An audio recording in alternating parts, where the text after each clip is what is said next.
So before you were talking about, the idea of the hero's journey and the maiden's method, the similarities and the differences, the primary thing that you said was that they're mostly the same, except the difference is the abandon to subpar care versus the call to adventure. The difference being, were you left or did you do the leaving? And that's a big one right there. But I think the other big one is that the maiden's method, I would say most of the time, probably does not have a mentor, whereas the hero's journey almost always does. Yeah, I think that's pretty characteristic of the Maiden's method. It's a pretty, enclosed system.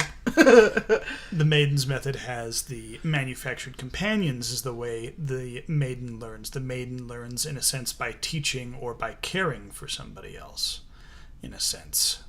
Cinderella and her mice being a prime example of this, but also, Anne with her window friend Katie, caring for another person, even if that person doesn't actually exist. See, that's interesting, because I think that and this is actually kind of interesting, because then you can see that in the men that actually follow the Maiden's method, because it's, you can say that, yeah, it's a feminine thing to care, and it is, but that care is also, I think, a trail of trying to give yourself what you never got. It's if you were already abandoned to subpar care, you want to use that mirror, that manufactured companion, to actually project what you actually needed on someone else. I mean, you think about Quasimodo and the Gargoyles. He's the caretaker of Notre Dame. Like, he becomes the one who is caring for all of it, and he then, tries to care for Esmeralda. Who else did we find out was... I'm not sure, but I think it's worth noting that Quasimodo and the Gargoyles, as opposed to Quasimodo and the statues of the saints. Why that is? Because the Gargoyles, like him, are monstrous and hideous and whatever else, or at least that's kind of how he sees himself. The saints watch over him. The saints watch over him, and he watches over the Gargoyles in turn. Interesting. Well, and it is... I'm trying to think if there's ever... I don't think there's a moment in the movie where he actually contends with God, like, say, Esmeralda or even Frollo do. But, so it's kind of interesting that he follows the Maiden's method, because I think that's kind of the idea. It's not about contending with God, it's about contending with the self. Mm-hmm. And the hero's journey, I would say, is contending with God. Yeah, very much so. I mean, God or a father figure, and those things kind of go hand in hand. Yeah, exactly. It's one and the same. Darth Vader being a prime example, of course, in Star Wars, he's definitely the evil father figure, but in a sense, he's also kind of an evil god, in a sense. If you consider that he's responsible for powers that destroy planets. He can strangle people from across the galaxy. He can stop laser blasts with his hand. This is a godlike figure. And some people have even said, some people kind of on the crazier ends of the internet, but they have pointed out that even the name Darth is very similar to Dath, which in the Kabbalah is associated with the completed Sephiroth tree enters the state of Dath. It's like, ugh. So you get into creepy, weird stuff, but yeah, it's that whole thing of, it's a confrontation with God. I imagine that George Lucas would have dwelt in the dark throes of the internet, so it's the same people that he probably put that concept in there. But it's not always a negative confrontation with God, though, either, because then you also have the confrontation with Luke talking to Obi-Wan. Why didn't you tell me? You told me Darth Vader betrayed and murdered my father. And then Obi-Wan turns around with his excuse. Well, from a certain point of view, that was true. Yeah, from a certain point of view, you're an elephant, but that's neither here nor there. It makes me think, though, that if the Maiden's method isn't about contending with God, the question then is, what is it contending with? And it's almost, I think, if you think about the feminine threats, it's almost like, I have so much right here that I can already deal with. That why would I deal with contending with God right now? Like, I mean, there's almost for the really self-possessed women in these stories, for like Snow White, it's almost like, darling, you don't need to contend with God. Like, you're there, like, whatever, I mean, it's those people that it's kind of like you could believe that even a Christian life wasn't a struggle for them. It's just, you are naturally inclined to be the good, cute, adorable little Christian, aren't you? Like, that's the kind of thing that the contention really doesn't fall in there, that you could see that with Cinderella or Snow White or any of those, like, hyper pure characters that nothing ever really happens to them in their own stories. Like, they don't need that, except that the one thing that is happening within their own stories is the feminine threat. And the immediate withdrawal that they have. Like, the world doesn't have to be sought after in this big, huge thing. Like, the hero has to leave the ordinary to go to the extraordinary. It's kind of like, no, we left the extraordinary to come to the ordinary, and there's still a lot here that you've got to deal with. Because, come to find out, it's pretty extraordinary too. But I wonder if it is just, like, if the level is to find, if the masculine struggle is to contend with nature, like, origin, probably better. If the feminine one is to contend with present. One's dealing with past, one's dealing with self. And it's probably why a lot of characters flip-flop. Maui starts as a hero, goes through this Maiden's Method cycle throughout the movie that we actually see him in, and then probably jumps right back out of it. I would almost be curious to see if they sent him on more of a we're going to confront Maui's story kind of thing, if they were ever going to do a second one, which I doubt, and I kind of hope not, but it is Disney, so we'll not, put that past them. Well, I don't know. I think part of what made Moana work, especially, was that they didn't just tell a mythological or fairy tale story which had already been told. They piggybacked onto it with a sequel. There is no story of Moana, as far as I know, in Polynesian myth. There are lots of stories about Maui. It would be the equivalent of Disney having come out with a movie and calling it Megara. And you're like, who's Megara? And then you find out when you watch the movie that, she's the love interest for Hercules. But then making Hercules' story sort of in the background and then Megara be the focus. That's kind of what they did with Moana.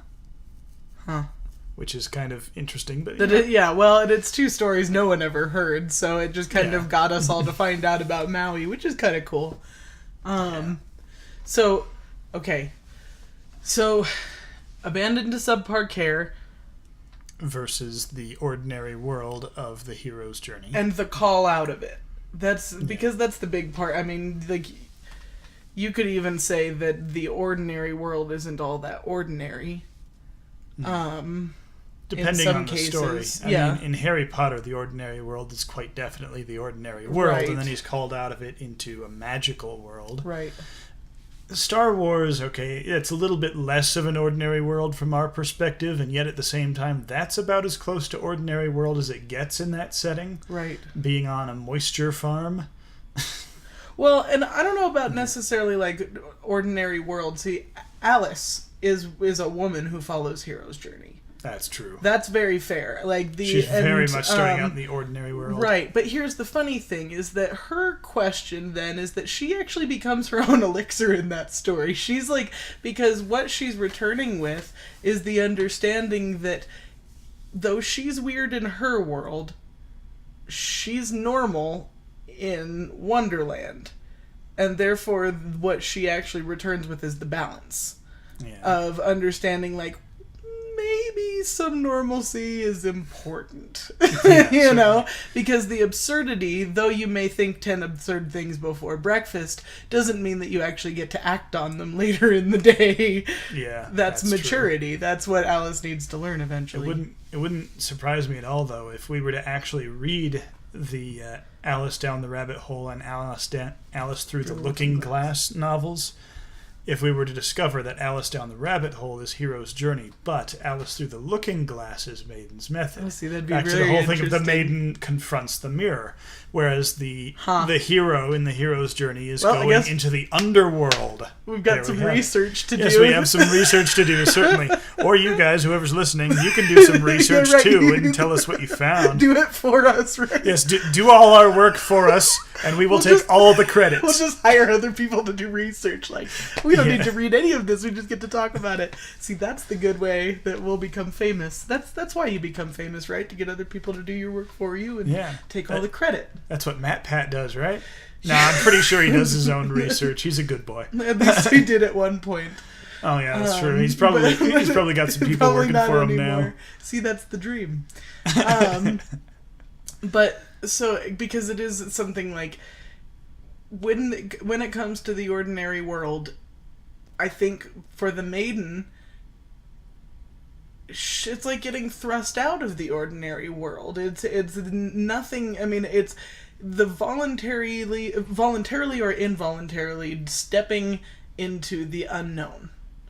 Yeah.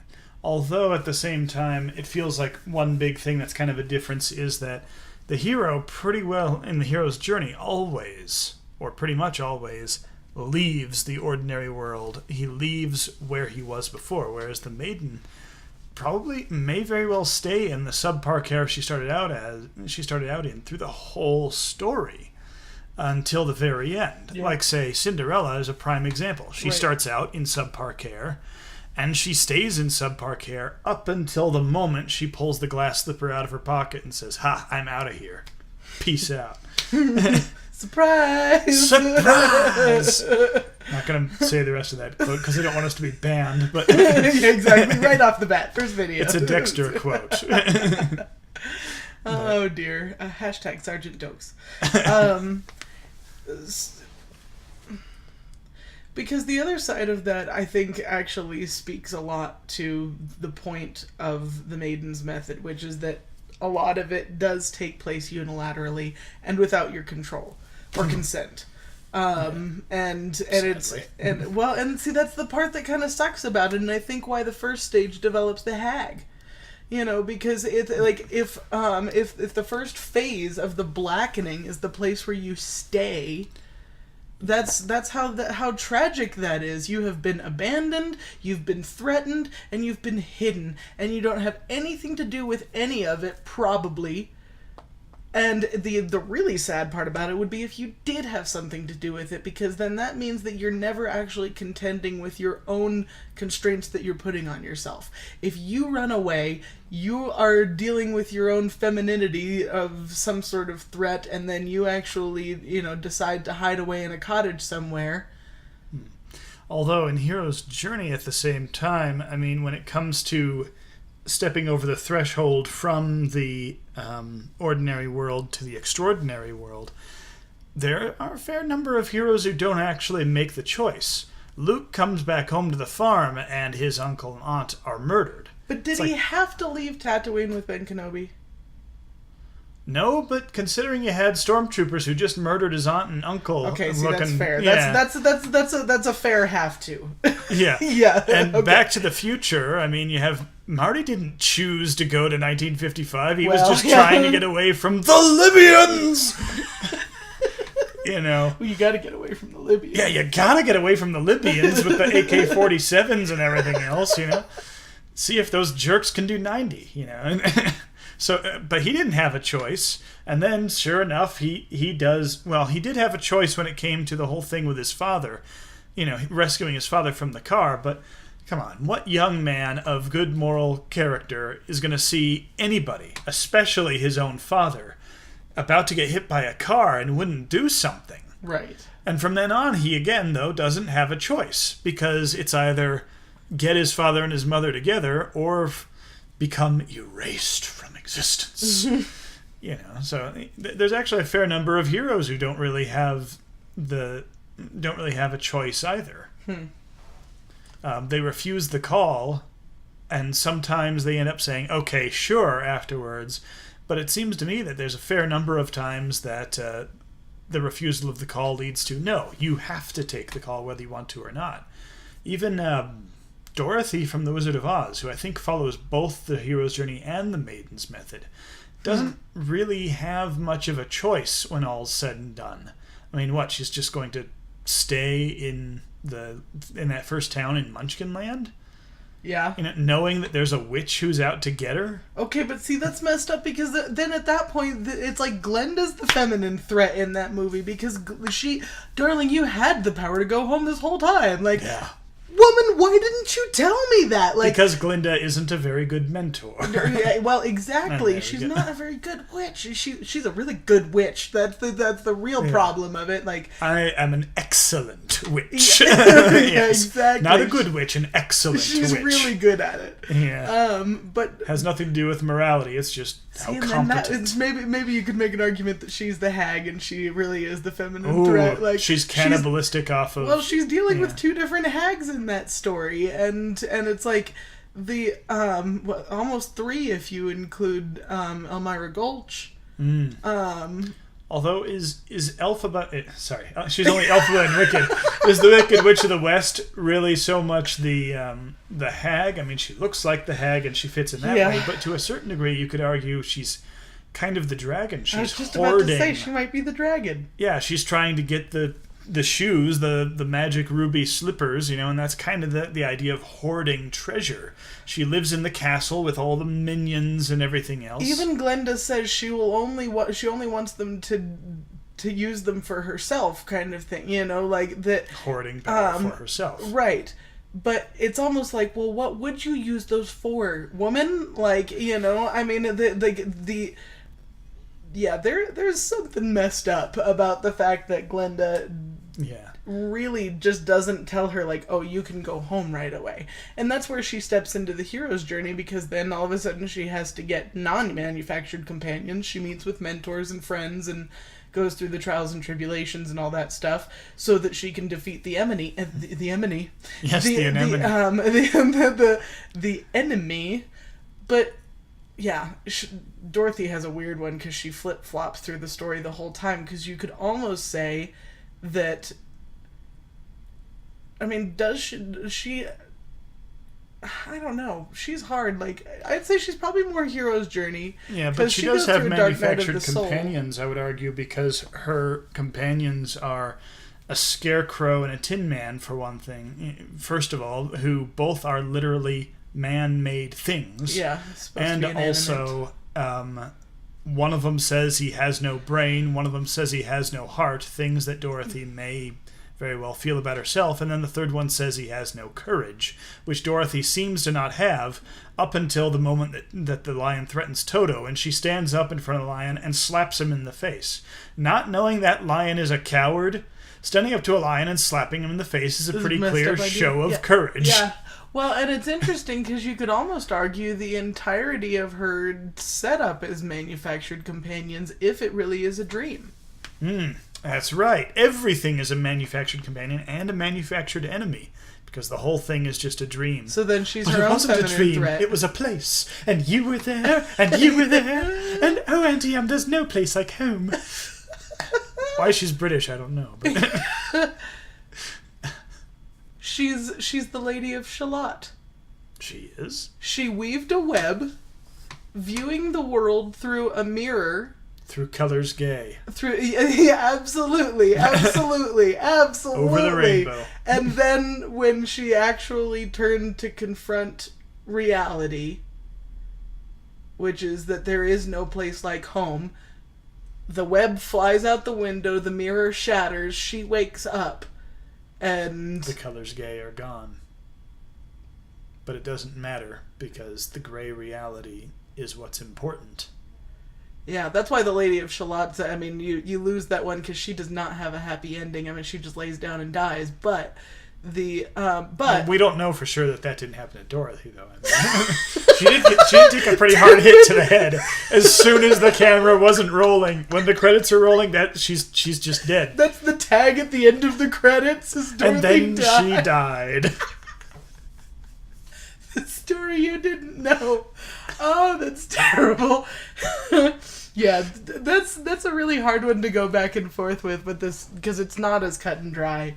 But Okay, so what do we have next? Ordinary world, meeting with the mentor. See, that's something that I think is extremely important, because half the time I would say that in the refusal of the call, when the hero is actually apprehensive to go out there, it's the mentor that gives them the motivation to do so. Because if he didn't have Obi-Wan Kenobi, where would Luke have gone? Just somewhere else on Tatooine. You know, probably not Mos Eisley, which means he wouldn't have met the other quasi-mentor, Han Solo. There you go. Who knows where he would have ended up. Well, and that's the thing, is that without that opportunity, where would you go? It's like if who's another good Hagrid. Interesting. Like what if he didn't have Dumbledore? If he didn't have Hagrid and Dumbledore, you know, maybe Harry. I mean, Harry certainly wouldn't have ended up at Hogwarts. Yeah, that's true. I mean, for one thing, he couldn't even get the letters. Huh. I mean, maybe he would have eventually, but once he's got letters, it's like think about what it would really be like if you didn't have the context we have of knowing what Hogwarts is and everything else. If you get these letters that keep showing up and you open it up and it says, "Congratulations, you've been accepted to Hogwarts School of Witchcraft and Wizardry. You have to buy a wand and stuff. Bye." Yeah. Spam! This whole time it's been spam! In a lot of ways, it's fortunate that... yeah. In a lot of ways, it's fortunate that the Dursleys were holding this from him, which caused Hagrid to have to show up as the first mentor. Harry actually has several mentors. I mean, he's going to school. Of course he has several mentors. But his big ones seem to be Hagrid and Dumbledore. And to a certain degree, in a negative sense, Severus Snape is even kind of a mentor. Mm-hmm. Teaching him the hard lessons, at the very least, teaching him not everybody likes you. Well, and in a story that long, you go through several journeys and transformations and things. So that's the other hard part, is like why I have yet to try and adapt this to like a television story. You know, that's really a television hard series to do. with Maiden's Method would be pretty difficult. I've even tried to see if like Rachel Green Green from Friends could be interesting. Although we did figure out Tracy from How I Met Your Mother totally well, fits. but see, she has such a short story on that. Like, yes. That's the thing, is, like, she is this hypothetical, mythological, you know, many great grand tales have been told about this beautiful gem. Like, that's the thing. She fits even just from the beginning. And if we looked into it, we'd probably find that Ted follows the hero's journey. I mean, if you think about the first episode, we even have a refusal of the call. I'm going to teach you how to live. Step 1, get a suit. Step one, lose the goatee. It doesn't go with your suit. I don't have a suit. Step 2, get a suit. That's it. Yeah, but no. In the first episode, we have a call and a refusal of the call, where Barney's trying to get him to go towards Robin, or the girl turns out to be Robin, and Ted doesn't want to do it. But Barney says, "Have you met Ted?" So he kind of forces him into it. So is Barney Ted's mentor? I think Barney and Marshall are both Ted's mentor in a strange way. Yeah, one teaching him actual morality, and that's Marshall, and the other one teaching him not to over-romanticize everything.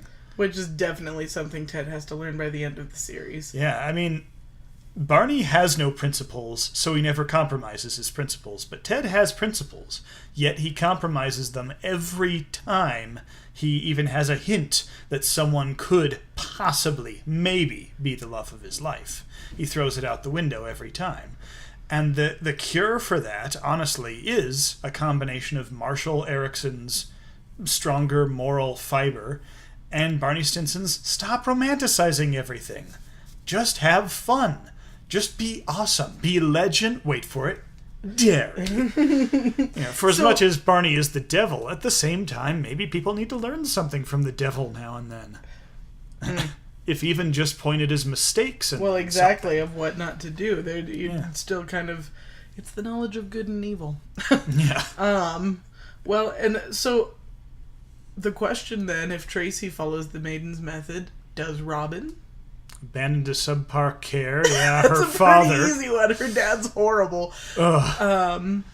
I mean, the feminine threat, we don't learn about her mother until the very end of it, but we also know that, I mean, she's been threatened by femininity. She was raised essentially as a boy. Yeah. RJ, until, she hit puberty. And, So you can say there's a pretty heavy feminine thread in that. Hidden away, I don't know if you could put all of that simultaneously or if you're going to expand the story a little bit more, but going to New York from Canada is kind of hidden away, especially considering she's hiding the fact that she's Robin Sparkles. That's true, and she might be running a little bit. Her father kind of hid her away because he made her act like a boy. No, you're the hoser, and she makes out with the guy exactly. from her team, and I have no son. I have no son, yeah. Well, so then manufactured companions. Ted. Again, he mirrors the women he's with. Huh. Or you could argue the robot from the Robin Sparkles video, I guess, but... Of course the robot! Yes. Come on. Let's go to the mall today. The robot! But no, Ted is totally a manufactured companion because he is essentially a mirror to a certain degree. He's a little bit of a funhouse mirror, sure, but he is still a mirror. He alters himself to be more compatible with the women he's with. See, that's interesting because Robin's back and forth throughout the series seems to be one of those things that is compelled by Ted. She even says, like in the Locket episode,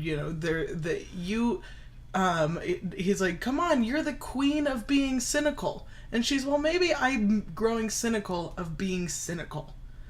And come on, Ted, you're the queen. You're the queen. She doesn't say that.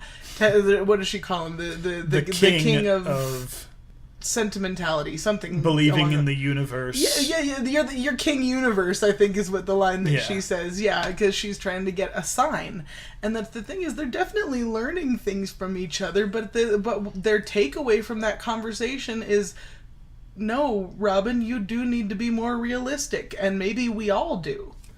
That's the confrontation that Ted needs to have and the confrontation that Robin needs to have in order to go off and marry Barney and just confront her reality. In a weird way, that's both innermost cave for him and woman know thyself for her. For him, it's innermost cave because innermost cave is the underworld, the depths of the underworld. And what bigger hell is there for Ted than coming to a point where not only does he realize that he loves Robin still, and that Robin is going to marry someone else, but that he has to tell her to do that. Right. And he has to do it several times. Yeah. That's the thing, is, that's part of Barney's ploy. Is that if he only tells Ted so that he can actually know whether or not he's getting Ted's full undivided blessing for her to actually go up on that rooftop and be proposed to. Because without that, if he had just said screw it and didn't tell her, nothing would have happened. That's the kind of brilliance of Barney making that ploy, is that he had to ensure that in the both of them. But it's she's continuously trying to work out who she is through Ted as the mirror. Yeah. And to a certain degree, it's why they couldn't be together until they were older. Because they needed to figure out who they were, then they needed to get the things they wanted from life. And once they had the things they wanted from life, then they could be together. Right. In that way, it makes sense. I still would have preferred an ending with just Tracy and Ted happily ever after. But, I know. Well, see, but I get it at the same time. It's kind of cool for the characters if you really think it through, because she got to travel, he got kids. Right place, right time. Yeah. That's the point of it, is that they're trying to illustrate that it's like, though she wasn't right for him at any point up until now, and Tracy was, she still is right for him at a different point in time and at a different place. And as long as they're able to, and that, oh my gosh, yes, Robin follows this, because the Maid to Sit and Wait, though she's not really waiting, she's going off and having a career and a life with Barney for a period of time, that that's her Maid to Sit and Wait moment, when she's actually discovering her worths, going through everything that she wanted to be, actualizing everything that she tried to work for through Ted and through knowing herself. you can almost say that the feminine threat rears more severely, because that's the kind of thing that was true for her at the beginning, was just trying to find out who she is, and on her own as a career woman, not wanting to be a mother, kind of thing. All of these, a mother, not wanting to be a boy, not wanting to be Robin Sparkles. Exactly. Yeah. She is Robin Scherbatsky, traveling the world, making a name for herself. Everything that she always wanted really is given to her while she's waiting to then, and confronting the feminine threat and actually neutralizing it. That the help is on its way stage, you could almost say, shifts a little bit in that, both with Barney and with Ted, that their acceptance of her and their draw into her, regardless of who she was or then who she becomes throughout this story, because that's a big part of Barney, is that, he actually, okay, there's that episode when she's with the therapist guy. I can't remember his name. Kevin might be his name. You might be right about that. I think it starts with a K. But if Kumar. yeah, exactly. When she's with that guy, the reason that she chooses him over Barney is she asks them the same question: why would you even want to be with someone who's as messed up as I am? Barney's answer is, because you're just as much of a mess as me. And Kevin's question is, essentially, he doesn't see her as a mess. And which is kind of sweet, but also, at the same time, he kind of doesn't really see her, maybe. And that kind of is the problem in that relationship, ultimately. Well, and the sad part about it is that her inability to have children is the real detriment into that story, because she says, if you're with, not even that she doesn't want adoption, she's like, this is never going to happen. Are you okay with that? And that's when he says no, and that's the kind of thing that if he's having to contend with who she actually is. Yeah. And the truth is that, if she is unable to fulfill what he needs from her, then, they both just have to contend with the fact that that's reality. Yeah. And that's the kind of theme with the show. Well, exactly. Yeah. And so that contending with reality is something that she eventually does with Barney, where they kind of both go into it knowing that, they're both having their freak out moments, they're both wondering whether or not this is right. And why I wish that they had worked out, and because they really were quite perfect for each other in that way. And why I think it's really obnoxious that the reason that they broke up is because they drifted apart. Yeah. It's that's really, really, really stupid. Of all the reasons you could have given to make them break up, if you really had to go there. Why not tie it into his daughter? Something.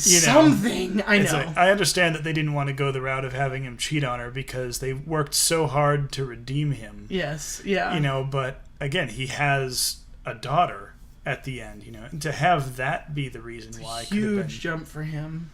And that's really what solidifies his redemption story, when he finds himself having to care for a female who he absolutely does not and will never have any kind of romantic or sexual feelings for. Mm-hmm. That's the point when it kind of wraps up his mother issues in a sense. Right. Well, and it is, I think, that by the time you actually deal with who could possibly be the help is on its way stage, because you could put that at several different points, and a lot of them, I think, even right there at the wedding, in the last season. But yeah, for the most part, I would say that Robin is a fairly complete philosopher's stone by the time Ted is actually able to go and find her. Speaking of philosopher's stones, here's a thought I've actually had for a while.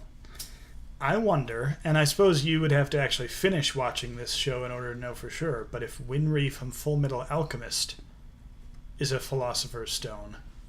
Now, there's another character who, hopefully you won't read the comments section too much, because there's another character in Full Metal Alchemist who is definitely a philosopher's stone in a very different sense that gets very interesting. But no, from the perspective of Maiden's method, is she a philosopher's stone? Abandoned to subpar care, her parents are murdered. The feminine threat, I'm not really sure, but I suppose it's the threat of what femininity means in that state to a large degree, because, I mean, you have women who go off and join the state military and go off on adventures and that sort of thing, but it seems like it's a traditional European sort of Germany in 1930s, 1940s, of course, kind of way of the way the world works. So you have that threat, the threat of what it means to be feminine in such a world, and that means watching as the people you love, the men you love, leave. Her brothers, and one of which is kind of also her love interest, watching them leave and only getting to see them now and then, and being there to heal them and so on. Manufactured companions, she actually has a mentor in her grandmother, but I don't know. I suppose you could say that the dog is definitely a manufactured companion. He's partially, quite literally manufactured. She had to replace his leg with automail. I'm not sure if we could go. What's the next step in the Maiden's method again? After manufactured companion, woman know thyself. Woman know thyself. Okay, so I would say she spends a fair amount of time getting to know herself. I'm not sure if I can go through all of these without ruining the series for me. Because you're only a little over halfway through. I know, as much as on any of these others, we probably should have given a spoiler alert little thing. Oh, jeez, yeah, spoiler alert. A retroactive spoiler alert. Go back in time and don't listen to any of this if you haven't seen the things we talked about. Although, yeah, I mean, it's, when it comes to How I Met Your Mother, it's like, if you don't know me by now, you will never, never, never know me. You might as well, if you're not caught up on that show, that's your fault. You might as well have just had it ruined by us, because that's as close as we're going to get. So, I mean, but we didn't give away that Tracy dies. I mean, if we'd given that away... You're terrible. Yeah, well, see, you got the spoiler alert 20 seconds ago, right? So, we win. Yikes. That's terrible. That is really bad. That was awesome, though. Okay, so test allies, enemies. I think that's the kind of thing that...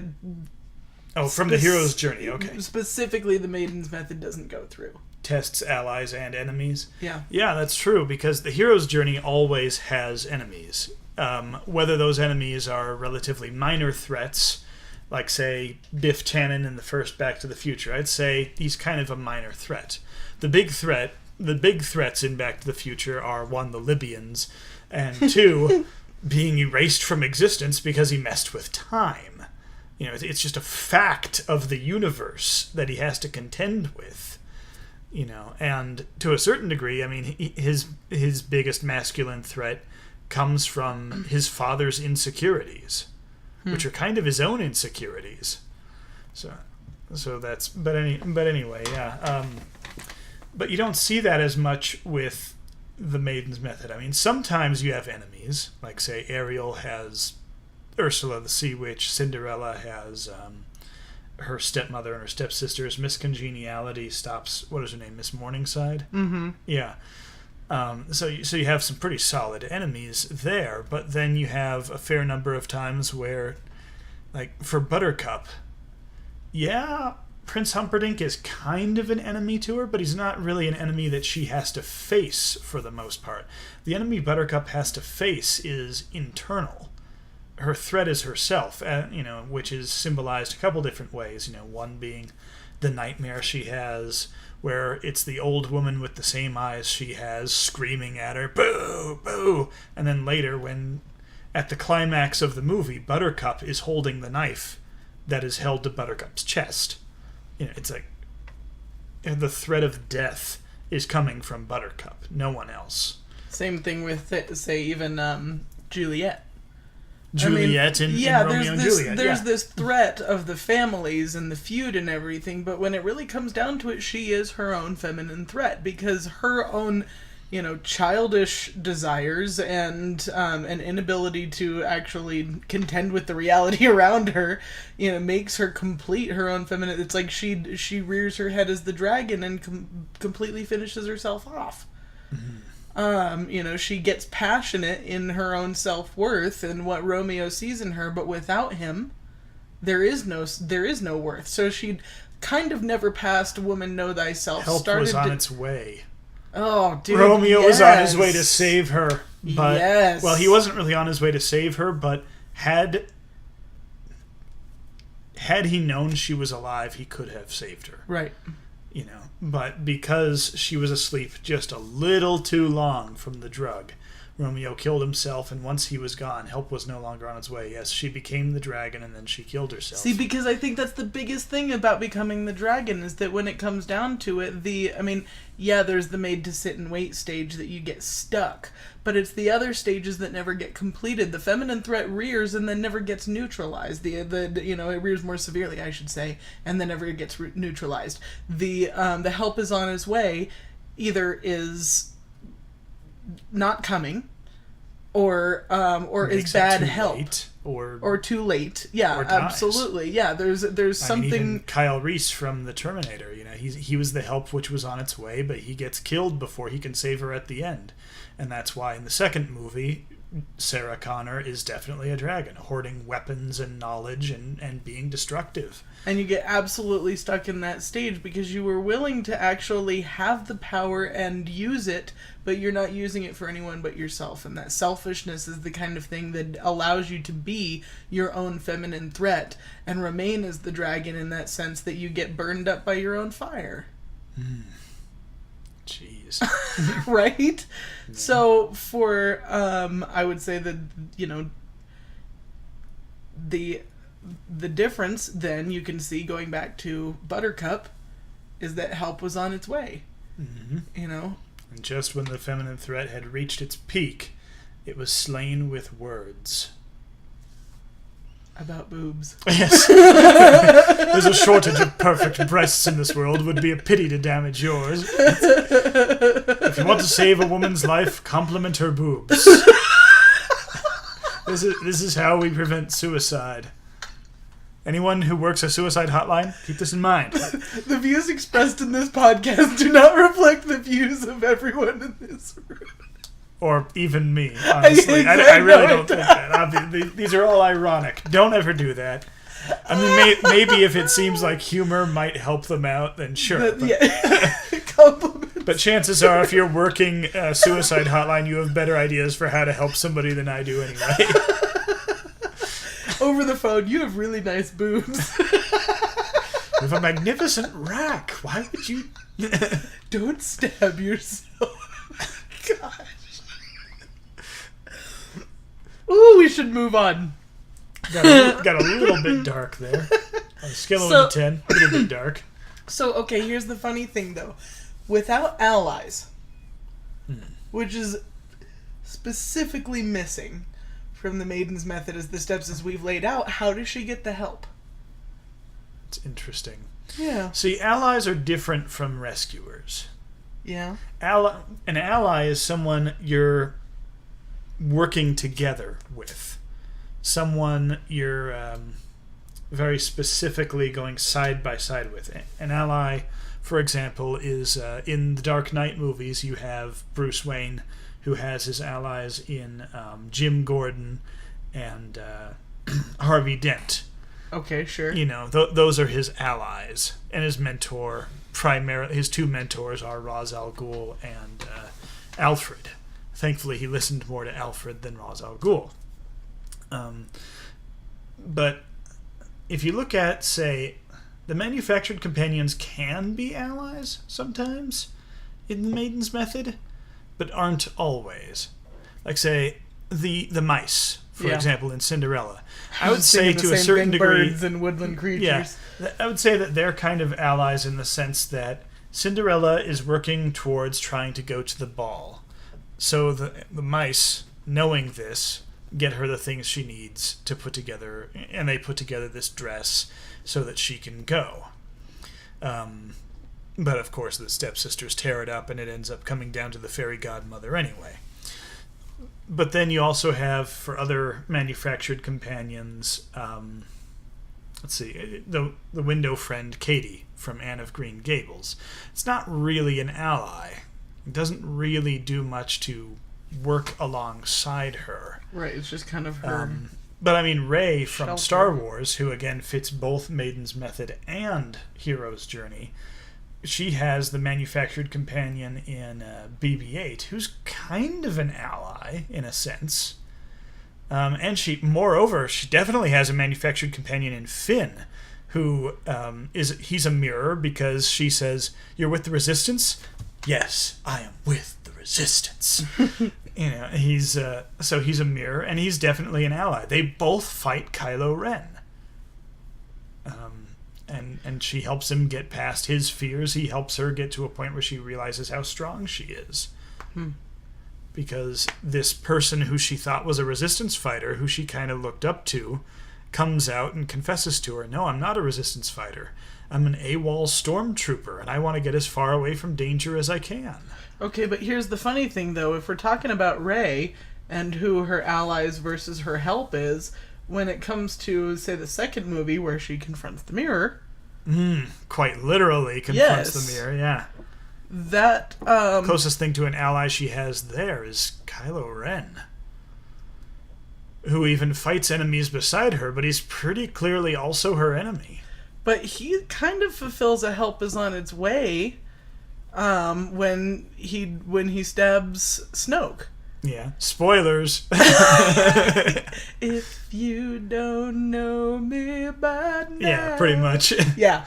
Considering what a shock it was, everyone was talking all about that. Yeah. Hey, I didn't say that Han dies, okay? Or Luke. You're Luke, yeah, exactly. Yeah. Well, or Leia. But she comes back. It's okay. I don't think she really died and came back. I think it was just that... I don't think she was ever dead. The actress is dead. Well, yeah, Carrie Fisher is dead. We need to have a brief tribute. Moment of Yeah, silence. exactly. Okay. All right, we're good.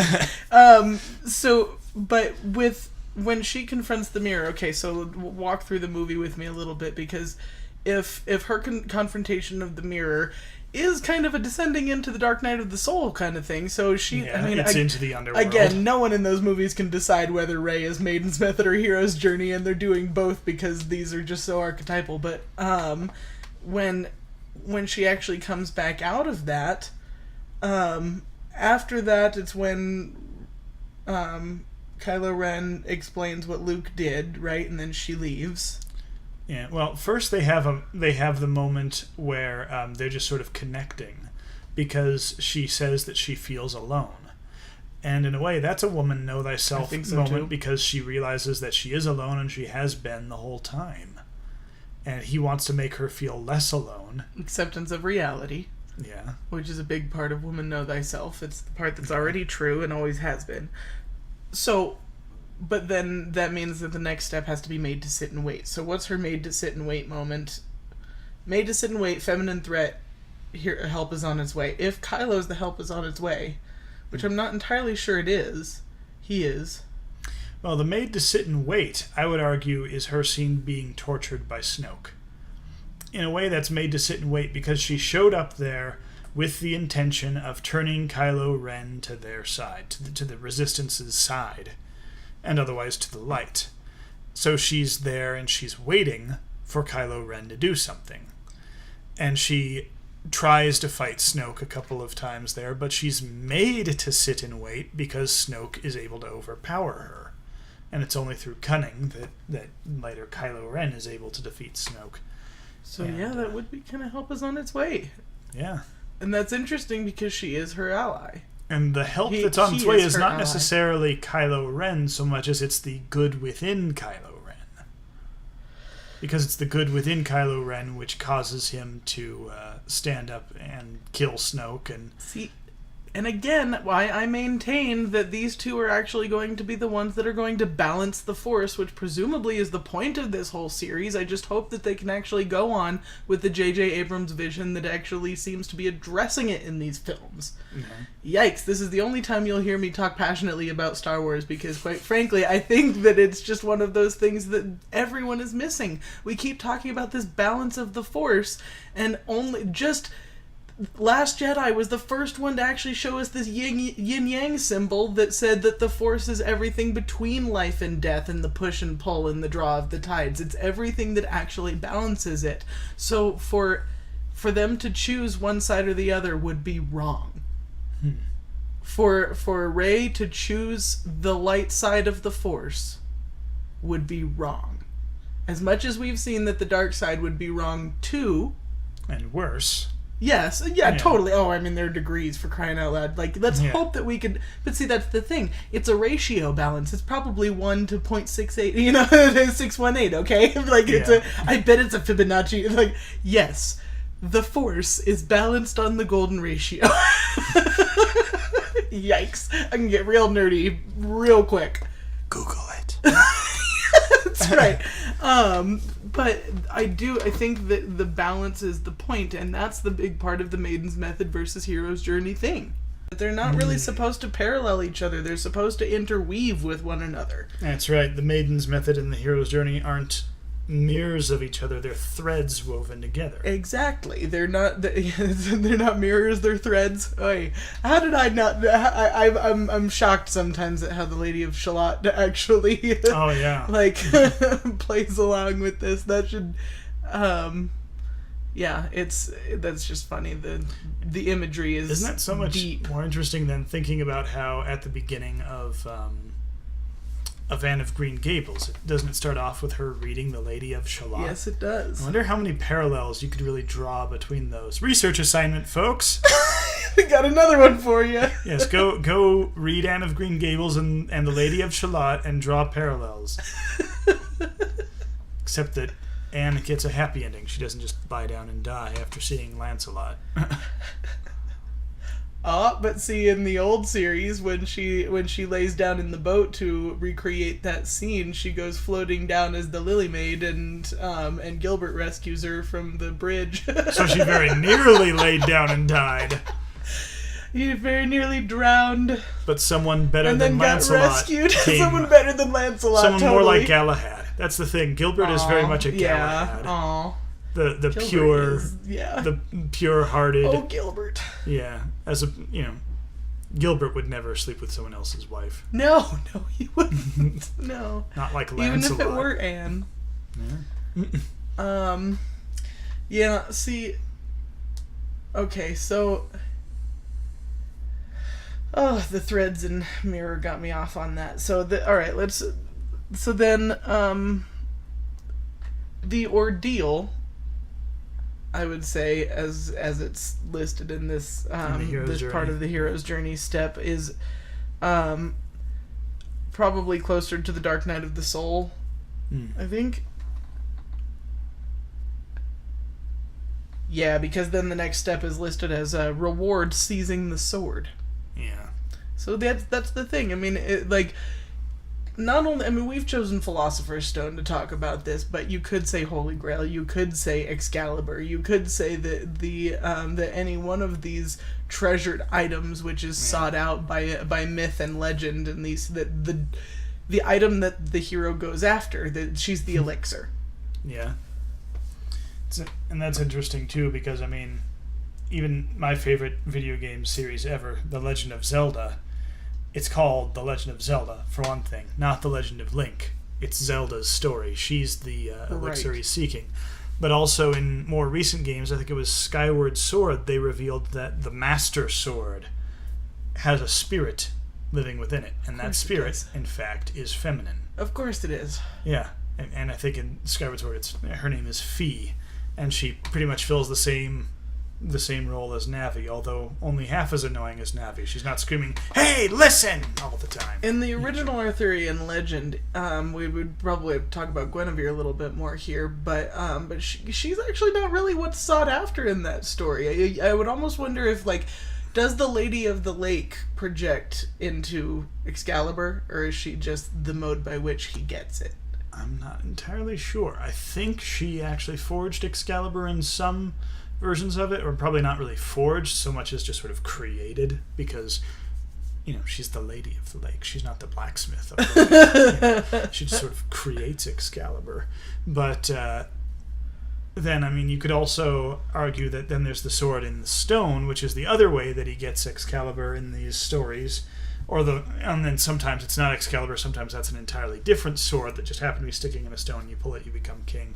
But the stone, in a sense, even, the idea of a stone even is feminine. The Philosopher's Stone, we've tied it to that. Mm-hmm. And the idea that it's a stone can be protection of something sacred. And that's a womb, really, in that sense. So archetypally, even the stone is kind of feminine. Granted, interestingly enough, it wouldn't surprise me if Arthur's story actually fits the Maiden's method, considering that his greatest threat, one could argue Mordred, who actually killed him, but Morgan Le Fay.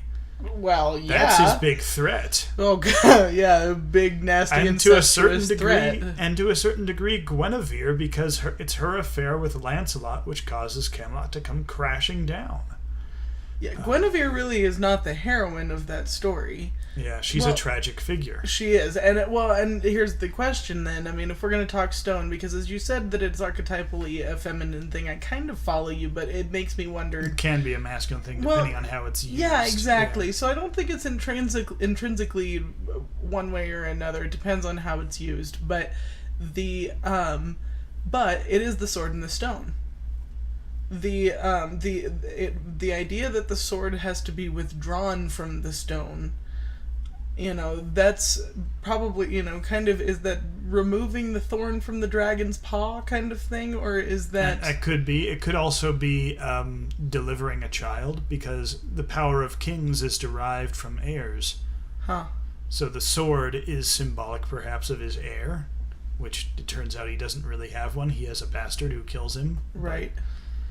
And it's when that sword slips from his grasp that the bastard is able to kill him. So, yeah, it could be symbolic of the idea that he was a king who was only able to become king because his queen gave him an heir. And when he lost that heir, he was killed by a bastard. He was killed by the sins of his past. Huh. See, that's interesting, because then that brings up the other question that, and it's gonna happen all the time in these discussions, so I'm gonna go ahead and plug Jordan Peterson in the way that I actually just watched the live Patreon Q&A that he did, 2 hours ago. So... But one of the questions was, what new wisdom do you have to share with us, Dr. Peterson? And he was like, actually, I found something rather interesting. And what he starts talking about is that he's used the phrase of having to go down into the belly of the beast to rescue your father. And that's shown in both, of course, in Pinocchio, when he has to go into the belly of the whale to rescue his father, literally. Or there's a little bit more where he actually, in the moment when in The Lion King, when Rafiki has Simba, this is crawling through the thorns. And but when he's looking into the reflection pool, and then he actually sees it swirl into the face of Mufasa, and then he confronts him in the clouds. This idea that by it's a Freudian quote that was something to the sense of, if you stare into, and it wasn't chaos, but it was... Now, if you stare into the abyss long enough, it stares back at you. I think that's a Nietzschean quote, actually. Who did I say? Freudian. Oh, okay, yeah. Frederick stuck in my head, and that's why I said that. So, yes, you're right. Thank you, Nico. Correct. My friend John is a big fan of that. Yeah, you might as well. Well, so here's the thing that he's talking about, is that yes, the abyss stares back, but if you continue to stare into it, and if you actually get past that point when it stares back, what you've done is you've actually confronted the fact that on the other side is your father in the pit, being the embodiment of the ancestral being that you have to contend with in order to confront who you are. Yeah. And then you even see that to a certain degree in Indiana Jones and the Last Crusade. I mean, he the whole thing is going into the belly of the beast to save his father. He does it over and over again. He goes into the tomb to find the next clue. He goes into the castle full of Nazis to save his father. He then, after he's rescued his father says, "We have to get my Grail diary," which in a sense that's also a big part of who his father is. And Indiana Jones literally says, "What, to Berlin, into the lion's den?" Yeah, so he goes into the lion's den and he comes face to face with Adolf Hitler, and even has Adolf Hitler take his book and sign it. You know, it's like, yeah, talk about going into the belly of the beast. Then when they're going for the Grail, his father gets taken by Nazis and he's inside a tank. And Indiana asks Sala, "Where's my father?" "They have him in the belly of that steel beast." Indiana Jones then rides up to the tank on horseback and manages to, through ingenuity and luck, actually win against a tank. You know, and against a German tank, a Tiger. They're pretty serious tanks. Then he goes into the, whatever it's called, I guess the temple where the Holy Grail is kept, and he faces death yet again to save his father, who's just been shot, and returns with the elixir. But see, then the point then becomes the extension of what actually doing that does, is that when you confront who you... Like, that's why I think this is actually paralleled in the moment of confronting the mirror with the Maiden's method. When you actually use the manufactured companions to go beyond the fact that they're manufactured. To realize, like, I'm talking to myself right now. That's the break. Because we all have those conversations in our heads where we're arguing with the fake people. Yeah. Right? With people we know, but we're just imagining. We're making manufactured companions and on conversations in our head constantly. So many people can't turn that off. Yeah, and speaking of talking to himself, again, to go back to Indiana Jones and the Last Crusade, Indiana Jones's real name is Henry Jones Jr. It's the same name as his father. And after all these times that he's been pulling his father out of the pit, what happens at the climax of the movie? Indiana Jones wants desperately to save the Grail. His father has him by the hands and tells him, "Indiana, let it go." Right. He tells him, "You are more precious to me than the Holy Grail," which has been my lifelong obsession. Huge moment for both of them. Absolutely. Yeah. Because it's both of their lifelong obsessions. Come on, you know? And that's the thing, is that the Holy Grail is the Holy Grail of archaeology. Yeah, seriously. So, but that's what's so interesting about this, because it's not like the Maiden has the opportunity to contend with her mother.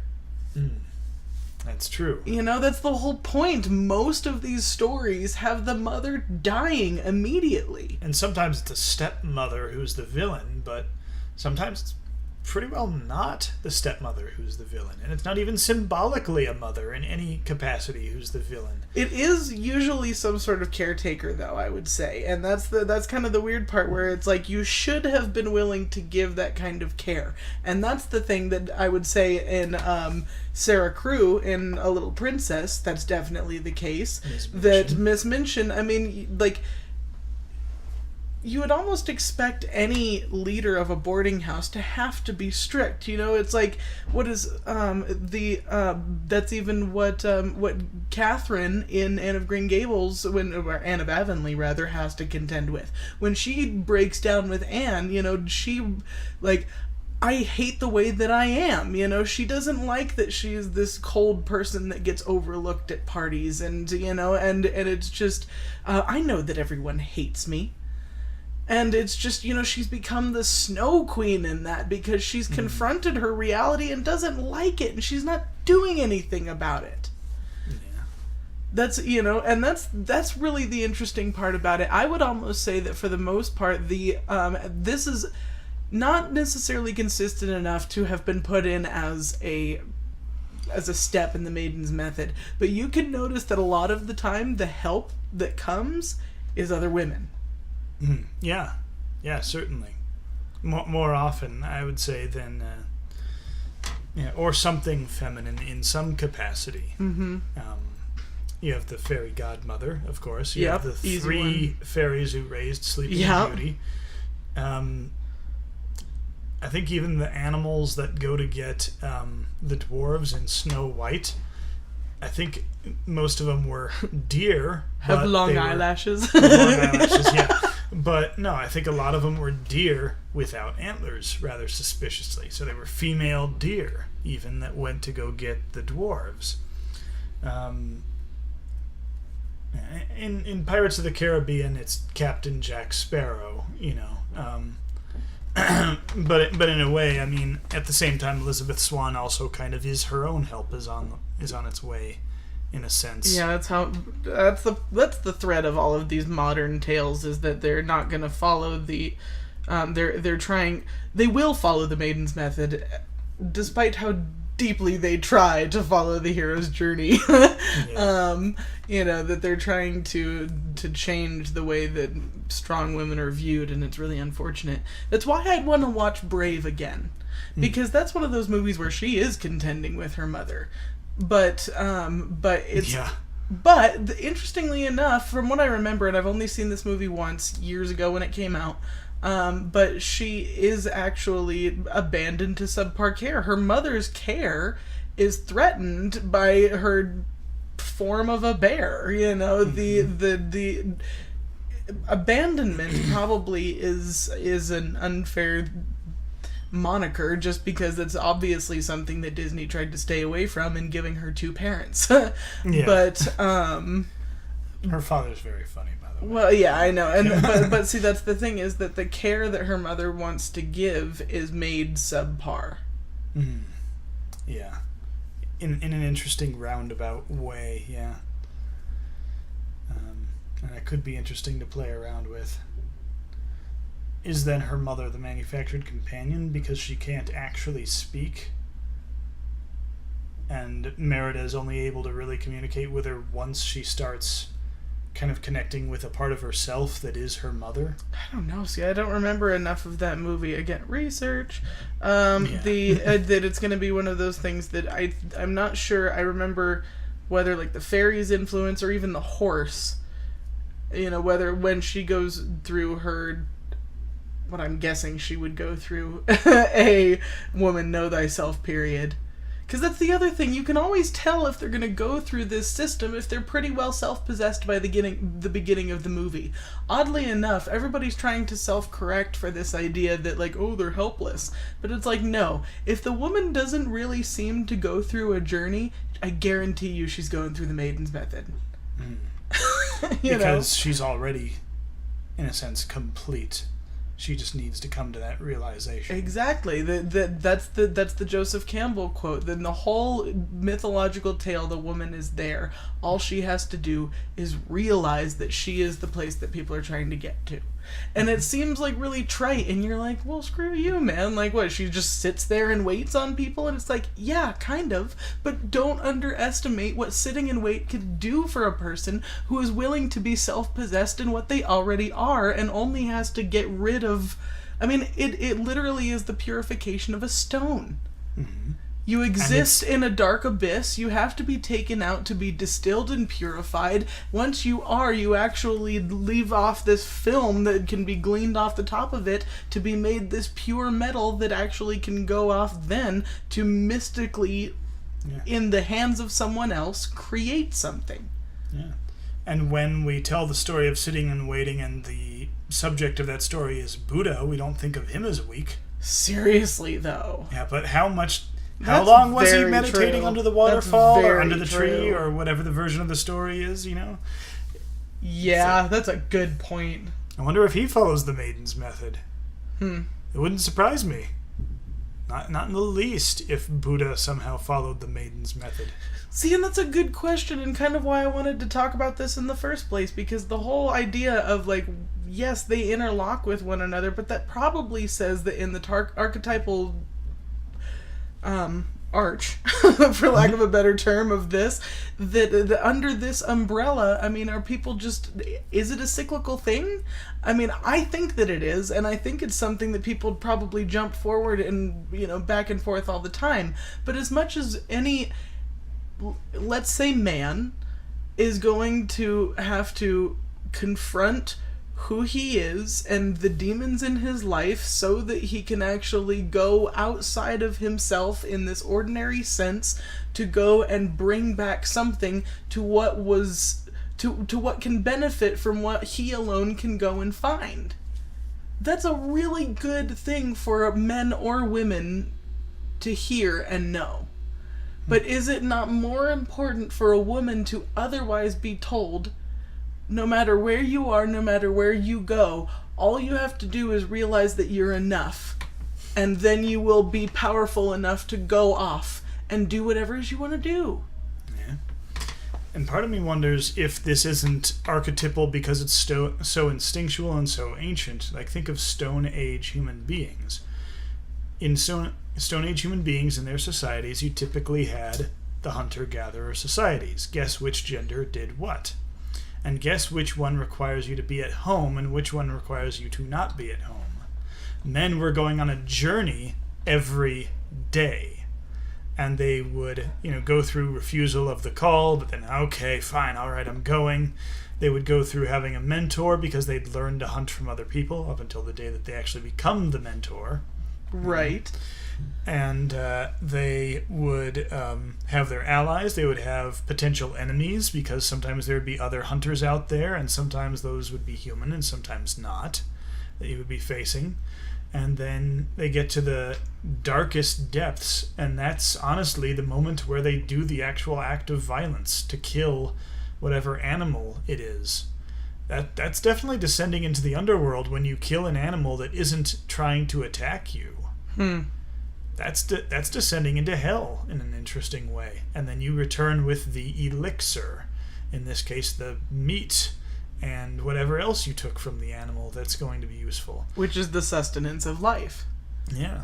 So then in the meantime at home, you have the woman who of the tribe who might be gathering fruit and that sort of thing, and she has her manufactured companions in a sense. And those may be her fellow woman, and that sort of thing, and they're acting as mirrors to her. Or she might be talking to herself, or she might have animals she's speaking with, a pet, a dog, very common, a cat. There's something interesting here, though, that I've been thinking about lately. One, in the sense that I actually think that's a big part of why we have lost song as a communal thing.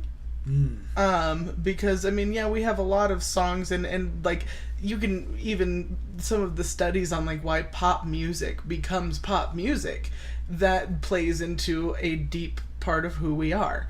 But when it comes to the songs that we keep singing to our kids, and those children's songs and those things that we keep up and the traditions and those things, that I think that was a lot of what you probably heard mom doing while she's walking around milking the cows and collecting the eggs. And because what else would you do? I mean, now you'd have an earbud in your ear listening to a podcast like this one, but at the same time, even now, how many of you know the lyrics to Blue Suede Shoes?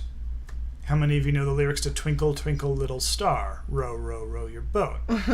Or Ba Ba Black... Okay, that's probably a bad example. The ABCs. Or all the same tune, do you know them? Yes. That's the other thing, is that there were methods of teaching and all of those different things that I think was a very communal thing. Now, the other side of that, and I only bring that up because that's kind of a manufactured companion thing. Myself, I know that when I am driving in the car, the music's off and it's just me singing, usually, especially if I'm coming up with my own songs, like, yikes, you're totally confronting yourself in those moments. Like that, it's when quiet time is not just quiet time. It's just not private really time. Yeah, it's silent, but it's not quiet. Totally. Or maybe it's quiet, but it's not silent. Well, I don't know, but there's that contemplative element of the self. That it's like you are interacting with only you. I mean, that's like probably the greatest thing that a car ever did for me, was give me the opportunity to confront myself over long periods of time without the influence of, and that's the thing. I encourage anyone listening to just voluntarily one day turn off the music. Make your own music if that's what you want to do. Even if it's a song you already know, just keep singing it, whatever. But I guarantee, even if you just talk out loud to yourself, that is the manufactured companion confronting thing. I want to jump back because something else about what I'd been thinking about of even when you go to a hunter-gatherer ancient idea, what a revolutionary thing the mirror was. Yeah.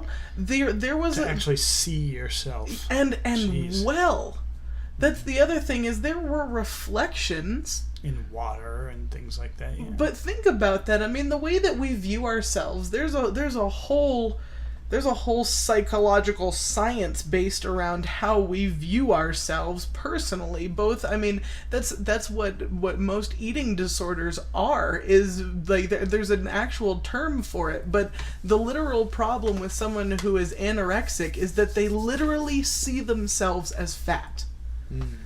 They cannot disassociate the image in the mirror with what is actually in their brain and how they are interpreting that image.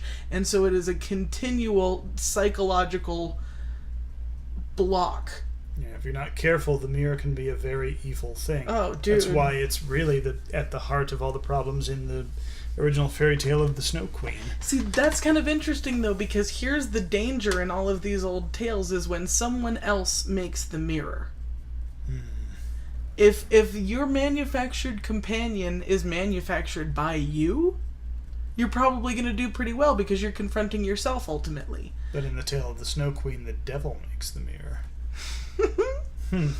See, and that's the thing, is that if you're, or even in the Lady of Shalott, when she's having to view Camelot through the mirror, the reality is backwards. The she's not even looking at herself in the mirror. She's looking at Camelot and the outside world. So for it's just interesting that when you have a hunter-gatherer mentality, that I mean, think about the women around the rivers. The rivers, the wells, yeah.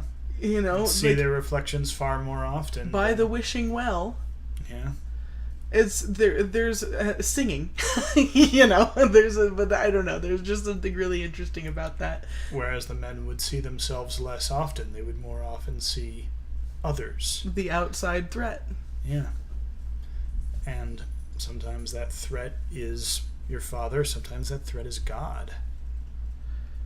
Whether or not God is going to let you have the beast you need to kill in order to feed your family. Whereas with the women, you're contending with the other women by your side in that moment and having to deal with it day in and day out. Mm-hmm. And sometimes nature becomes the threat too. But it's less of a... For the man, the big threat is that they might not get that thing they need. For the women in the camp, it would be more like nature comes in and threatens what we have. Nature is a feminine threat in that sense, not because it denies. Nature is the threat to a man because it denies, and that's part of the image of God, the idea of God withdrawing blessings, and sometimes smiting too, but more often the idea of withdrawing. But for a woman, if nature becomes a threat, it's things like a wild beast gets into the camp, or a storm that threatens to tear the house down. Things along those lines. And again, we're talking Stone Age, of course, and maybe there were some women who hunted, I'm sure, Oh yeah, I mean, depended on the society. The last bit of the hero's journey is the road back. I don't know why it has resurrection after the road back. That's a little weird in this estimation, but... Well, true resurrection does happen after the return home. I mean, think about Jon Snow, for example, in Game of Thrones. He gets resurrected from the dead by Melisandre, but he's still dead inside until after he's taken Winterfell back. It's only when the only Okay, there was an interview with Kit Harington where he was talking about that moment in the Battle of the Bastards where he pulls his way out from underneath all those corpses to get up on top where he can breathe again.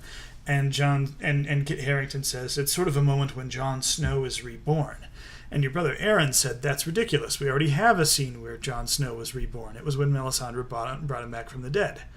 Well, yes and no, because the thing is, earlier, just before that battle, Jon had told Melisandre, if I die again, don't bring me back. He doesn't really want to live.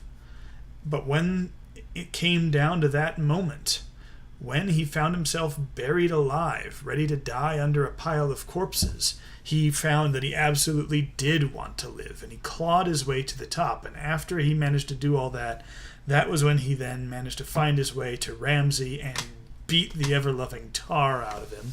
Beautiful scene, I absolutely love it. But yeah, the resurrection does happen actually pretty long after coming out of the underworld.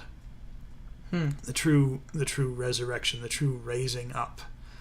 And even if you want to use the Jesus Christ example, he raises from the dead, but he doesn't really raise until quite a bit later when he's lifted up into the clouds. That's true. Because that's when he's truly resurrected, not just, the physical resurrection, but resurrected as, to sit by the right hand of the Father and all that.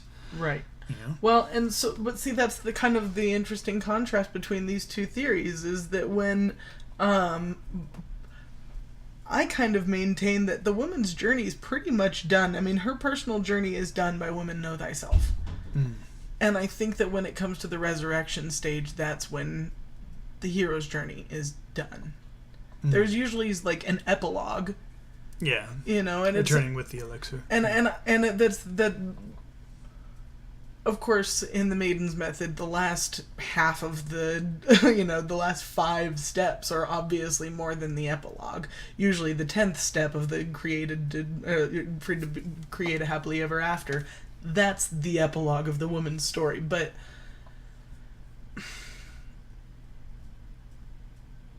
if the idea is to uncover what she is, I mean, the extension beyond the dragon thing is being willing to be used. And that's... Because, alright, even that terminology is really interesting because being used in today's culture is a very negative thing. And I think that's probably why Elsa seems like the greatest thing on the planet right now. Because you have all of these women that are trying to confront who they are, and they're trying to understand what is worthy in them, but they're stuck somewhere between the Snow Queen and the dragon stage because I don't think you have fully realized dragon. That's the question of it, is like the frozen heart has to beat for a little while before the burning one can, Elsa's not exactly a role model. She creates life and then abandons it. Exactly. Olaf. And when she's confronting herself, she's not really confronting herself. She's contending a little bit with her frustration with her parents. She repeats the thing that her dad said to her, but I mean, what is she letting go? She says, can't hold it back anymore, turn away and slam the door. You literally, in one rhyme scheme, have a contradictory sentence. Yeah. It's she goes from locking herself away in a castle, not talking to anybody, not even her sister, to locking herself away in a castle, not talking to anybody, including her sister. Nothing has changed except now the castle's made of ice, and she's even further removed. And it is her own manufactured companion that she's closing herself into. She's gotten a little bit out of the... I mean, she's hiding away, but she's going outside of the hag stage to say, well, I'm going to give myself... I'm going to make this little Olaf that I didn't really know I actually made, and then I'm going to have this snow beast that I definitely know I made. Yeah, and which she only really makes that once people try to take her out of the castle. But you'll notice the castle is made completely out of a reflective surface. Totally. Yeah. It's a distorted mirror, but it's a mirror. Yep, absolutely. And that's... Yeah.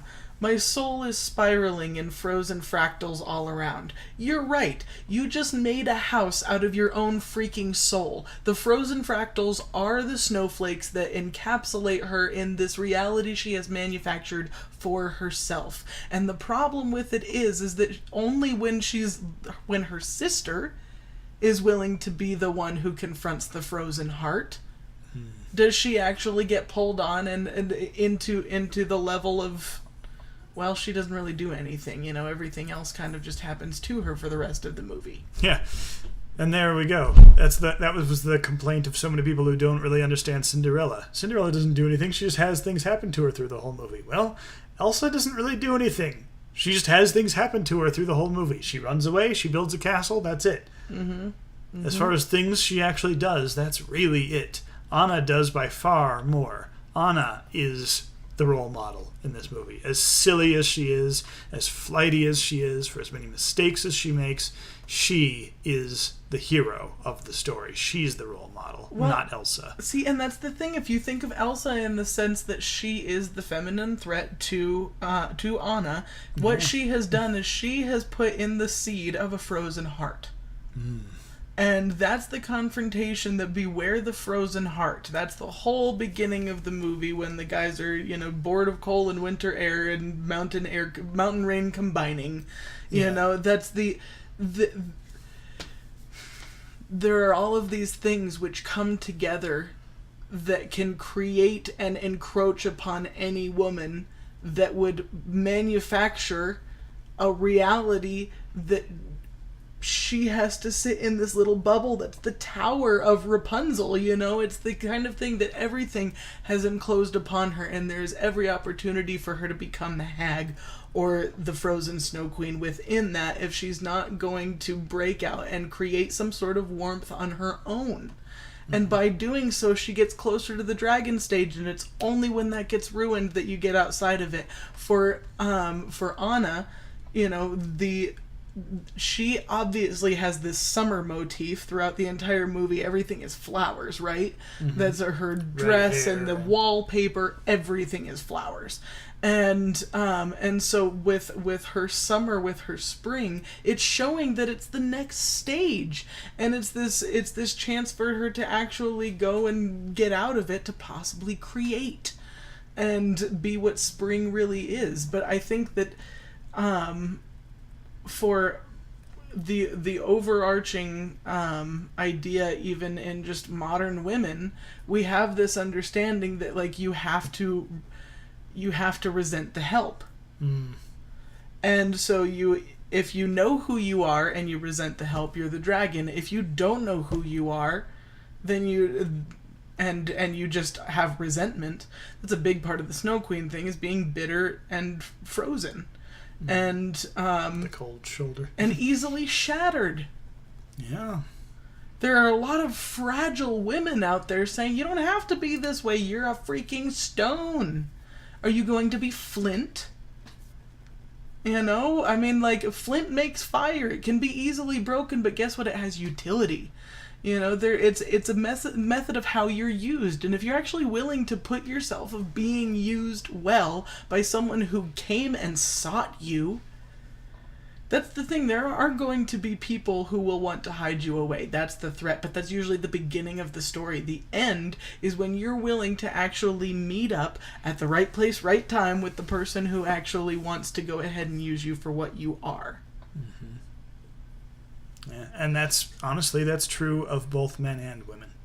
Yeah, that's the thing. Totally. A man is also being used, and ultimately that's fine. Is the man being used as the hunter? Is the man being used as the warrior? Is the man being used as the cuddle buddy? Yeah, right. Less archetypal, but still. Yeah, right. And that's the archetypal cuddle buddy. Cuddle buddy. Not scuttle buddy. It's not scuttle buddy. That's different. Yeah. I just want to finish us off with one thought about where they're both going to end up, which is the freed to create a happily ever after. Mm-hmm.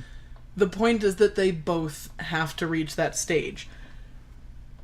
I mean, there is no, once after the return with the elixir, there's no stage in the hero's journey which says what happens then, that's the point of the Maiden's method, so it has to be the key 10th step in there, so it is explicit in her journey.